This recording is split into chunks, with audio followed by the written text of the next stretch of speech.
Hei. Eilen tapahtui kirjastourani hienoin hetki. Peläsimme Manhattania tuohon koriin. Pallo liukui tänne. Pysäytin sen. Sanoin Ahmedille, joka tulee tuolta autolla: jos heitän täältä korin, voitanko pelin? Ahmed vastasi kyllä.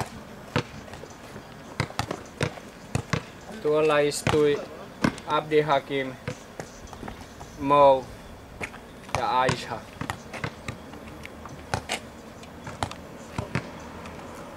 He katsoivat minuun. Minä sanoin, kuinka enhän minä saa tätä edes tuonne asti.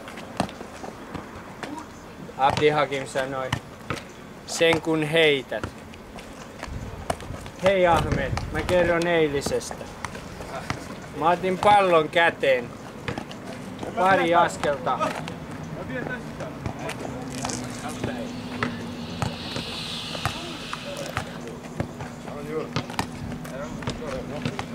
Arvatte varmaan lopputuloksen.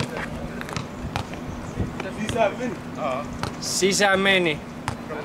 Mo, Abdi Hakim. Me kaikki juoksimme, me halasimme. Riemu repeili. Pieni onnistuminen ihmiselle. Suuri kirjastolaiselle.